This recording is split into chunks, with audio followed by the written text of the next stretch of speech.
Starting in three. Wait, 2, 1. I don't know what just happened, but I don't know. I think it. Yeah. I was gonna ask a question, but whatever. We're just gonna start it.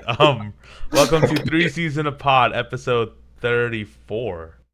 Yep. Right, Mhm. Paul Pierce.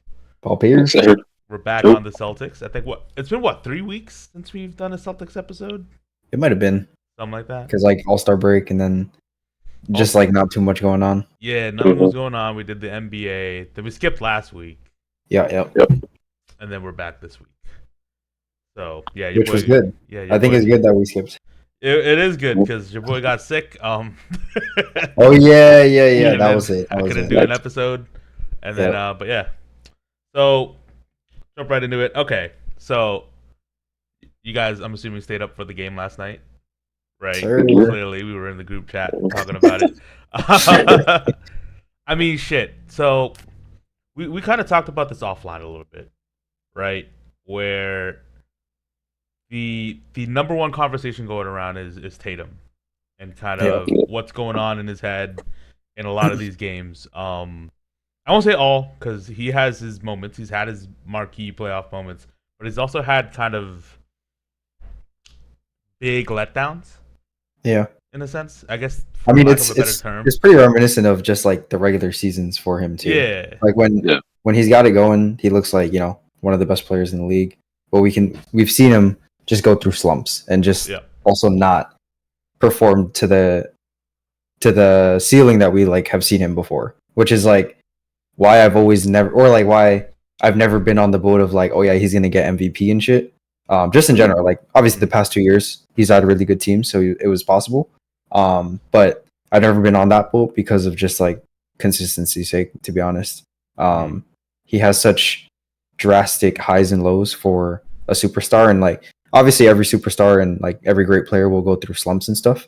But I think it's a product of the way that he goes about like getting his shots in general. Yeah. Which obviously like we're gonna dive into for a little bit more too. I'm not even too concerned about the stat line like a lot of other people were. It's more so like body language and the way he was making decisions throughout the course of the game. Like a lot of times when Tatum is struggling from the field, I think something we typically see and we always give him credit for is he doesn't give up on the other end, where you'll see effort defensively, crashing the boards, good rotations, always high alert defensive as part of our schemes at least.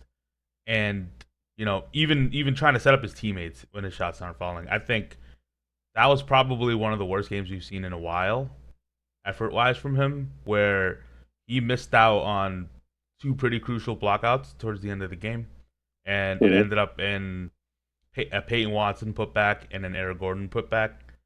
And then he got a steal, and he had Jamal Murray on a 2-on-1, and he passed it like right away, ends up in a steal. Then we get another steal at the end of the game, and he like lobs it to JB, and even JB was like, "Dude, why didn't you take it to the rack?" I just think overall that was probably the only thing that I found super concerning. I'm not saying it's going to translate into the playoffs, but I do kind of get the criticisms and the doomer side where when you see that stuff, because these are real things that we've seen consistently throughout the playoffs. With the good, you get the bad with Tatum. And I mean, I think it's like a mix of things, and I obviously like this was like it is an effort thing in my opinion, because we were talking about, or that was like where the difference in conversation kind of was, where it's like you guys felt like it was a lot more of just like a passive, like low effort game, and I agree with those things, but I think the root of it is the kind of defense and the game planning that an opponent is putting onto Tatum that leads to those like lack of production, I guess, in any department, whether it's like defensively or just like mainly like offensively, we'll see, where he just like isn't really playing the same way that we expect him to. But I do think that when those defenses get to that level and they're that was basically just a playoff game. And obviously the Nuggets have won it before, so they know the level of defense that they have to be at to win a championship. And it reminds me of what is like the Warriors as well. The Heat, not so much. Like we've seen glimpses of it, but I think the struggles with the Heat is overblown, to be honest. But mainly the Warriors and the Nuggets, from what we saw last night, can get him into those modes of like being ineffective and like being like disengaged in the game. Yeah. And I think that's like the biggest problem because he can't get into if he's not into a flow offensively, then it's very hard for him to just get to that point of like large impact. Like the closest thing that we did see was that the finals run essentially. But that was when it was like our offensive what was it? Our offensive potential was just on Tatum, basically. Like no one else was a shot maker or shot creator outside of JB in like glimmers. But Yeah. at the core, it was literally just Tatum. So everyone was responsible for, or like he was responsible for everything. So that had to get him into a flow. But nowadays, where it's like there's so many weapons, when he's not into a flow where he has the ball in his hands like 70% of the time, I have like fears that, you know, those things will pop up more often than not. Yeah. Mainly in like the finals. I'm not too worried about like obviously the first couple rounds. Yeah. Yeah. No, I definitely agree. Like, I mean, I was thinking about it last night. Like, I think last night was kind of just like a down game for Tatum. Like, of course, he looked disengaged and he wasn't like himself. And again, I think me and Riz, I kind of agree. Like, obviously, it was the game planning that Denver was doing, trying to take him out the game, and obviously he seemed disengaged, and it just wasn't his night, I guess. But I was looking at like JB single-handedly carried us last night, and he was the like focal point. Like he did everything he could to kind of like put us in a position to win the game. And I think that when we said that JT, it was kind of like a mental thing for him.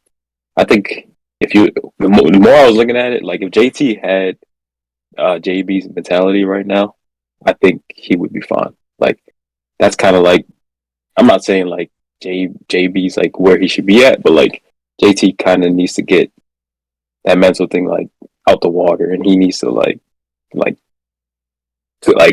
that ass lock in my opinion. And like, because JB, like I mean, no matter who he plays, obviously he goes out there to kill. Like his mentality doesn't change. Like you kind of could tell, like he could have a bad night. Like we're kind of like used to like like the criticism on JB is like consistent, and then when JT comes, it's only when he is like having a bad game or he's not playing up to like his potential and stuff like that. So that's what I was thinking. Like JT actually like found this and actually like got over that hump and just not essentially doing what JB is doing, but just finding himself, like we'd be kind of like, all right, like it's cool, like I think we'll live with it.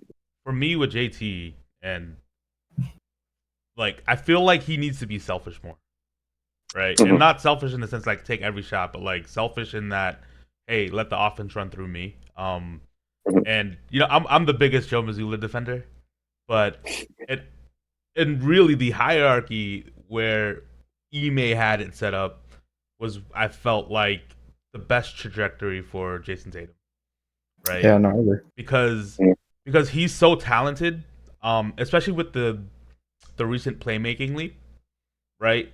You can run a legitimate offense through him, right? And I think we talked a little bit about this last night in the group chat, the text chat, whatever you want to call it.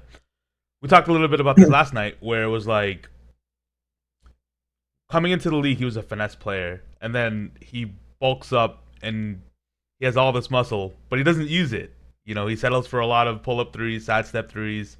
I'm okay with the mid-ranges. He's been pretty good at that this year, but as the season has progressed, I'm not sure if you guys are seeing the same thing I'm seeing, but he's taken a lot less of those as the season's progressed. When the season started, I don't have a shot. I don't, like I said, I'm not a stats guy. I don't like or an analytics guy, so I'm not gonna look at all this shit. But like, I bet you anything, the trend of how many shots he's taken from that mid-range post up from November through December, through January, through February until now, has been a steady decline Like Mhm. I'm almost positive that that's the Yeah, case because I don't see and I mean, anybody. in my opinion, the reason why that is happening is because, well, like it's more in his arsenal now, which is like still a plus because it was barely in his arsenal before. Yeah. But his 3-point shot is like hidden. In Yep. the recent months, the pull up three is actually hitting, and I Yep. think that's where it becomes so not like fraudulent, but it can be so He falls in love with it. inconsistent, He I guess, falls in love with basically. it. Yeah. Yeah, which is basically what I've been saying, where it's like when it is hitting, like he is one of the great like best players in the league, and he can completely take over games and series and stuff like that. But if he doesn't get to the easier shots more often than not, and like get into that mentality, which is kind of what I was gonna say after Natra, because when you're talking about JB, like I get the idea of like locking in and shit because I like that is kind of facts. But the other half of it is I feel like JB don't like really give a fuck about messing up, and it's like Yeah. he's gone through that whole like criticism of no left hand and blah blah blah, and like we haven't seen him stray away from going left or some shit, right? Like he's driving to the hole every single He's time. forcing the issue, if anything. Yeah, and like in some games, like yeah, he might have like 5 to 7 turnovers or something like that because of that. But in this same night, he fucking was carrying our team and dropped 40 because he's just relentless. And I think that is like a similar thing, or that's something that Tatum lacks in the way that when I was just saying like, oh yeah, he's super finesse based, but also like he doesn't want to play like ugly basketball where it's like Yeah. he's just fucking driving in and like he may miss like 3 layups or something like that, but you know Horford might get a offensive rebound or something like that, or like he might get a foul drawn off of it, or even like he turns over the ball or something like that. But at the end of the day, that like repetition is something that I don't see from Tatum Mhm. in the same way that like we can at least see it from JB. We know that, or like at least in my opinion, like JT is a more skilled player, so he should be capable of doing that 100%. with less like negative outcomes. Yeah. But JB has that mindset of like he really don't give a fuck, so he's just gonna keep doing it. Yeah. He's definitely more gritty. Yeah. So I was like that's my biggest worry with Tatum, and I think like I mean we see it with his shot diet, and I mean you're alluding to it with you feeling like the post ups and the mid range shots have been like less and less. Yep. Mhm.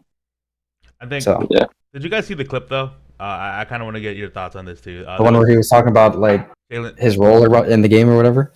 both. So there was one where Tatum was talking about not, taking over the game and making it about himself. And that kind of beats into the whole like, bro, your idol is Kobe Bryant, man. You're the best player. You gotta be the one that takes control of the game. Like it's nice to have obviously JB as your 2. It's great to have KP as your 3, Drew as your 4th, Derek as your 5th, whoever you want to interchange. It's great that we have an amazing roster.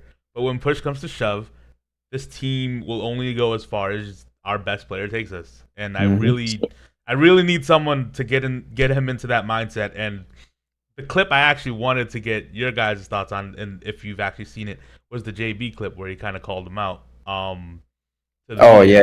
think a little bit. I think I might have seen the quote, but I don't think I watched the whole video. Yeah, he said it was a pretty short video. He basically said, like, they asked him, hey, what did you think of Denver's game plan against JT? And he's like, oh yeah, they were clearly trying to get him out of his rhythm.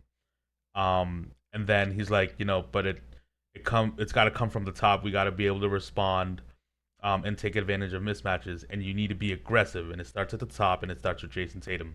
And obviously not word for word. It's not exactly what he said. Yeah. But I love that. And it really reminds me of 2022 when Marcus called out the Jays.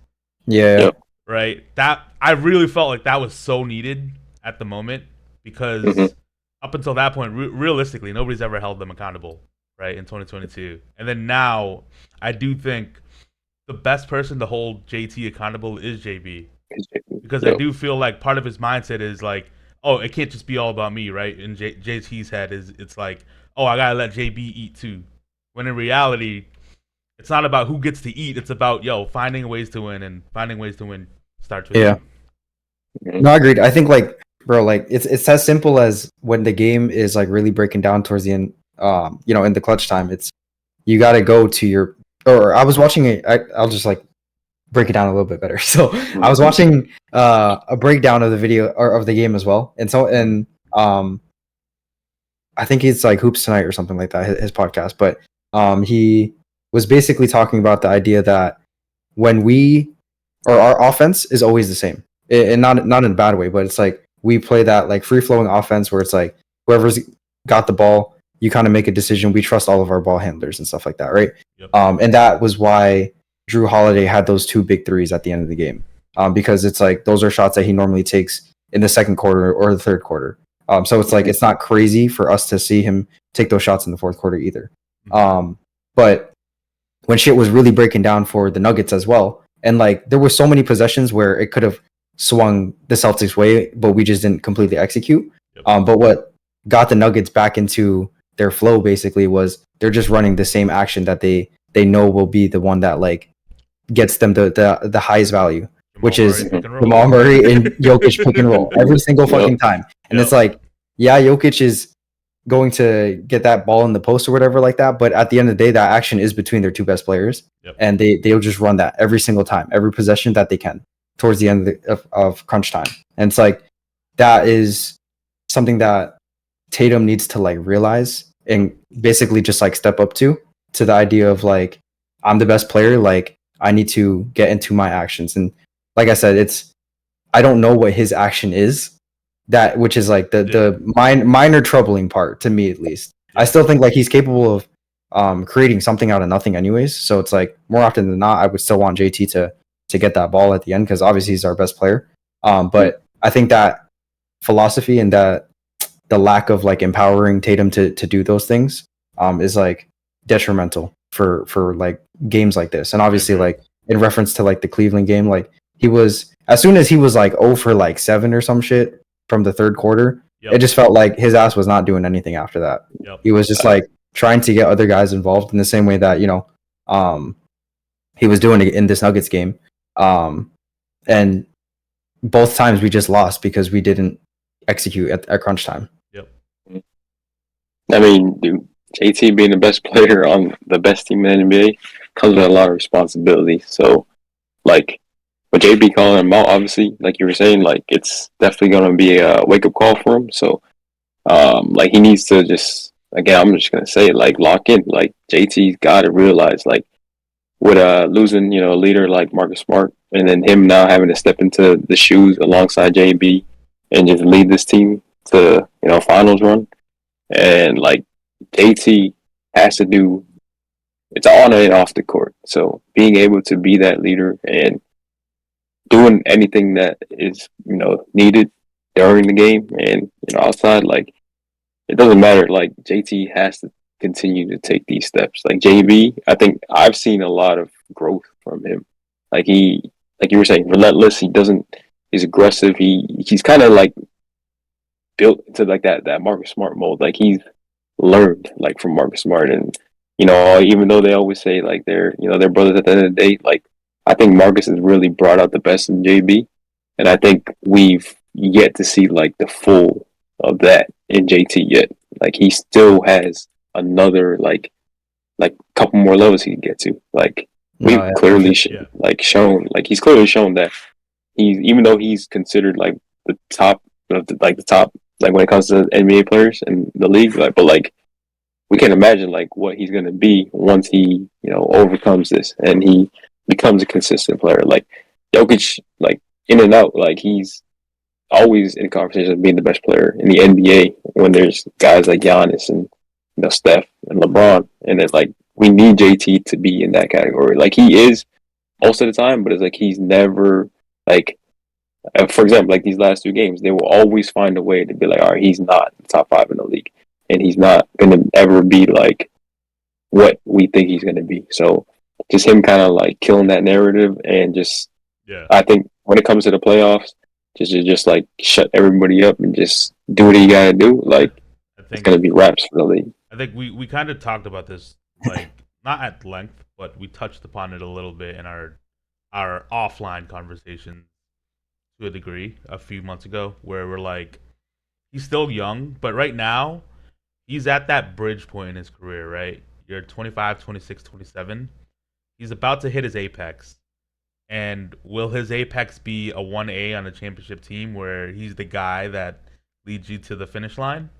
Or will it kind of plateau, which is the concern, at where he is now, where he's super talented, great player, performs great, Very high consistently, and peaks. very high peaks but very low valleys, right? Mhm. So I'm very interested in where this goes, and I as a Celtics fan, we obviously hope Yeah, of he course. he he crosses the bridge. But Yeah, and Mhm. like yeah, there's a world where he doesn't even get to that point, but we still are able to win championships just because of how well this roster is constructed. yep, Mhm. But yeah, I mean, when you really break it down, like those top of the top players, and the reason why they're so great or like can be regarded in those like top 5, top 7 or whatever discussions. And it's not like Tatum isn't in those discussions, but each one of those guys have something that they can always go to that is like they excel crazy in. Like Giannis, Mhm. obviously there's ways to game plan against him, but his ability to just drive and be dominant in the paint is like bar none in the league. And like Jokic, he's like the best playmaker in the league, alongside being one of the best finishers in the paint, which yep, obviously is like a recipe for winning in the playoffs and stuff. But it's like when you think of the other wings in my mind who JT can reach in terms of peaks, he he isn't his game isn't molded in the same exact way yet. Where it's like Kawhi was so strong compared to other wings that he could always get to his spots in the mid range. So like that was what he always excelled at. And then like KD is just a freak of nature. But Yeah. just shit at the over same time, everybody. yeah, his ability to just have great shot making is what put him over the top. Mhm. Outside of like physical abilities and stuff like that. So Tatum like falls in between both of those guys, where it's like you could see him. He's not ultra efficient like KD, so the concept of him taking up all these pull up shots doesn't like entice me as much. But Yep, what going the route of like similar to Kawhi, where it's like he got this fucking big for a reason, like, Right. and it's so frustrating that he doesn't use it in yeah, the way that we can see him being able to do so. Mhm. I would say that he is second or like very close to the strength that Kawhi would display in terms of, and he still does display in his way of like getting his shots. So it's like if Tatum could go down that route, it would just bring him over the top because yeah. that's just like the last missing piece in my opinion for him. I Yeah. think part of it too is, and this is not a criticism. This is more of an observation. Is the sets that we do run for JT, and it's always the same Mhm. set. We've seen this for the last 3 years. It's the guard sets a pick for him. We get a little bit of a mismatch. They throw it to him top of the key in in a post up position, and then he kind of cooks, right? Yeah. But we've also seen flashes of like him in a KP pick and roll, and we get a point. We get points every fucking time. It seems, right? I feel like a lot of that kind of falls on Joe to force the issue a little bit more when we're Mhm. struggling. Like last night, we were struggling. Other than JB, everybody was really kind of Yeah. Yeah. struggling to do anything, Yeah. right? And other than the JB wrecking ball, like there's nothing there that set them up to kind of do anything. And Mhm. and if it calls back to the Jamal Murray pick and roll, even the LeBron AD pick and rolls, the Steph Curry 20 million illegal screens, right? Like Yeah. we everybody has their motions to get their star going. Yeah. I Yeah. don't think Yeah. we have that. We I don't. haven't seen it. Nah. Nah. Well, that's what I'm saying. Where It's it's like Yeah, we always have that free flowing offense, no matter what. yeah. Where it's like, bro, sometimes, and it's just literally the Miami Heat series from last year. What's like yeah. the first when we were down 0-3, we just realized, bro, run everything through Just Tatum, give it to and, Tatum, Yeah. and and we then won like 3 straight. and Yeah, we won 3 straight. And obviously, when it got to that game 7, he ended up getting hurt. But yeah, it's like if we don't realize that sooner than later, then it's just like, bro, it's gonna be the downfall of our offense, but also like our crunch time and yep, basically playoff series in general. yep, Mhm. Because I do agree, like at the end, especially clutch time, or even going into series, I think there's just a need for him to get going and also run way more actions through him yep, because that free flowing offense is great until we have to rely on Tatum, who is somewhat out of rhythm or like not as engaged in crunch time. Yep. Yeah, nah, for sure. That's what I was gonna say too. I think last night in crunch time, like the last 5 minutes, like you kind of like realize like every time we brought, if it wasn't off like a turnover or run on like the fast break, like every time we brought up the ball, it was just like, all right, we'll just dribble it for the first 8 seconds. We'll finally give it to whoever we wanted to, then just go ISO ball and make something out of nothing. So again, yeah, like even though when we gave JB the ball, yeah, he was like, all right, put my head down and kind of like make some. But like when JT had it, it was like, all right, he knows the double's coming, but we don't know what the fuck to do after that. Like he would kick it out, and it was just like, all right, like you know what I mean? Like it was done for. So I mean, like yeah, like again, like you were saying, like Joe Mazzulla has definitely got a game plan and just come up with something that is gonna be our bread and butter. Like because without that, come playoff time, I think we're gonna have similar struggles that we've had, like especially when we were like recall the Miami series and just Golden State series. So Yeah. we'll see. And it's Yeah, funny. Yeah, go ahead. No, No, I was gonna say it's funny because we're truly not really gonna see the result of this until the playoffs. And then Yeah. And then the second thing is like Joe is always talking about how like we're testing shit out. Like, dude, I'm tired of testing shit out. When we're playing a team like the Denver Nuggets, we kind of have to show everybody we can win, man. Like, I mean, for sure, yeah. It's a regular season game, and I'm not putting too much. I'm not even tripping over a loss. Like, we lost Yeah, a yeah, great no, I team, agree. but like at some point, man, we're in March 8th. The playoffs start in literally 30 days. Yeah, we gotta be done testing at some point, right? QA part is over, baby. We in production now. Like let's get it moving. I want to see some. Yeah, Yep. no, I agree. I mean, I do have faith regardless, and I think the level of play from our role players / like just the actual or the other players that we end up getting from like trades and stuff, we'll see a lot less of that because obviously we see the same struggles and we have the same fears as previous years. Yeah. But I think that the collection of talent that we have will be enough overall, even with those deficiencies, I guess. Yeah. But my brain just literally goes to the finals, where it's like I don't think we're gonna go down 0-3 to the Heat because while like we're playing good-ish basketball overall, we just like throw it at the end and lose like 2 games straight or something like that. Yeah. I think our execution is a lot better overall, and we do have more like of those curveballs and stuff that Mazzulla brings up. But well, I really just think of the Nuggets, where I'm like they can out execute us, and they have the best player in the world.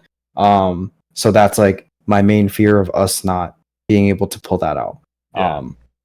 Because sure. I have no worries about all the other playoff series. Yeah. Because the talent alone and we're our execution was our execution beast. for like 95% of the time is like there, and that's enough to carry us over. And it's very hard to see Tatum not producing throughout a whole series. While before it was like we needed him to perform to a high caliber because the rest of our role players or star players or whatever like that couldn't produce to that extent. I think we're kind of all in agreement where it's like we don't need Tatum to be peak like 2018 LeBron to win a championship, but it would be nice. Maybe raps, man. Maybe raps. But realistically, come on now. This isn't a Cinderella story anymore, right? I'm not really concerned about Miami this year. The Bucks hired Doc Rivers, not too concerned. Embiid's out for the year, and even then, not too concerned, right? I think Brunson got hurt, unfortunately. I think he's on track to play. He might be back tonight. Yeah. Yeah. Okay, that's good. He's going through it looked like it was just a knee contusion, okay, rather than like Achilles and stuff like people were scared of at first. That's good news for them. Celtics in 6. But like I'm not too concerned with the East. Is that you guys are saying? It's really the Nuggets and probably the Clippers. That we're really looking forward to. And I like Ty Lue as a coach. They obviously have Kawhi Leonard, and then obviously Joker and Mike Malone, Jamal Murray. Like it'll be really interesting to see how we respond because as good as we are, as talented as we are, we're more talented than both those teams. I feel. Yeah. And they can beat us easily, I think, if we don't kind of get the production that we need. Yeah, which, like I said, at the end of the day, it'll always just go back to JT. Like if JT just can't produce to the extent that we know that he can, that'll be like the make or break for how far we go. Because I know damn well like Kawhi and PG for the most part are gonna, do their thing, and I know for sure Joker is gonna like perform no matter what. So it's like if JT just having those highest highs and lowest lows out of all those stars right there is the biggest worry. Yeah, for sure. Definitely gonna kill us. We definitely just need the best JT we can get. It's funny because this episode basically turned into a Tatum think piece. But that's all it really was, man. That's really all there was to talk about. That ass was. Because like I think everyone did what they could. Everyone played the way that I expected in a like playoff-esque game. I would say like they said Porzingis shot a little bit more than he would have liked. But I'm like, hey, JT wasn't taking those shots. It's all true. I respect that Porzingis was the one to be like, fuck yeah, I'm launching this shit, and like he had like a little bit of a flow, and it was just a little up and down throughout the third and fourth. But someone needs to do that.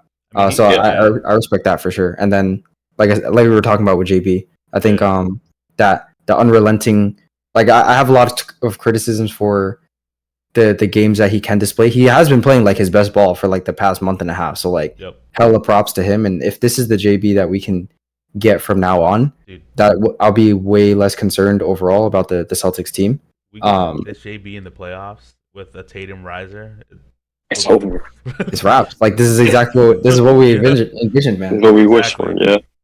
We're not doomers, but you got to be real. Like you got to be able to criticize your best player, and it's valid. Like obviously, it's not hilarious, but like people love to slander Jayson Tatum. It pays the rent on Twitter. Those videos are funny as fuck, man. I'd be liking them. It pays the rent. It pays the rent, and I'd be laughing sometimes. but realistically, like these are valid concerns, and this is a stepping stone. Can he prove us wrong or prove the haters wrong? Right? That's yet to be seen. And playoffs start what, April 15th? April 15th. Yeah. Should be something like that. Oh my god, I can't wait. I got my money saved. We're going to a game each round. A game each round. Right. That's what we did last year, but we got fucked. Yes. We did. All right, I think that's all we had, right? Unless y'all had anything else. No, I mean I'm definitely just interested to see how we respond from this. Yeah. I don't have a lot of expectations in terms of like seeing the difference throughout the regular season. Agreed. So I think the way that we play ball is perfect for the regular season in terms of like that free flowing, everyone just whoever's hot kind of just be going. But yeah, we really can't see a lot of answers until the playoffs. I don't know who our next like big matchup is to like Suns. get. We're playing the Suns tomorrow. Yeah.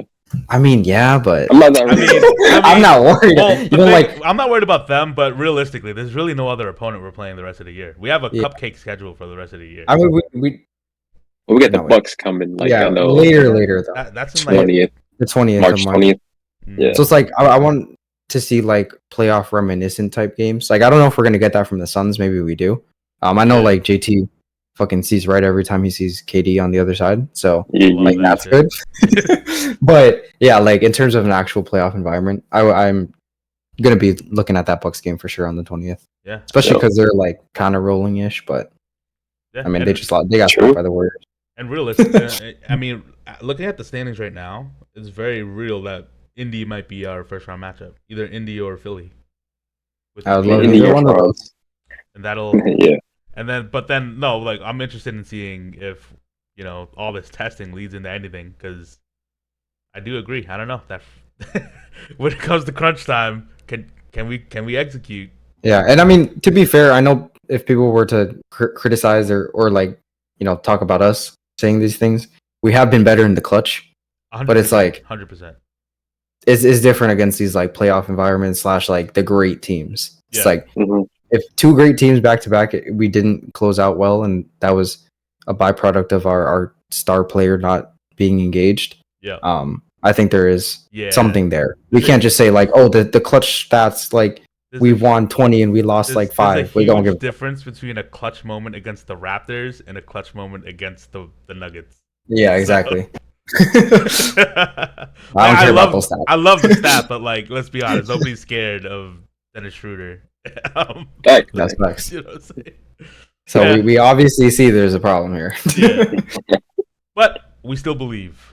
Oh yeah, absolutely. Even though Kyle's half doomer, we still Nah, believe. I'm gonna have a doomer for fun.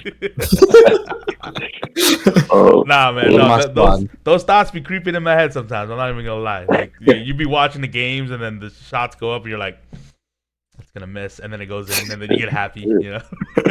yo. That's too funny. All right, that's all we got. Until next time. Peace. Sir. Peace. Peace.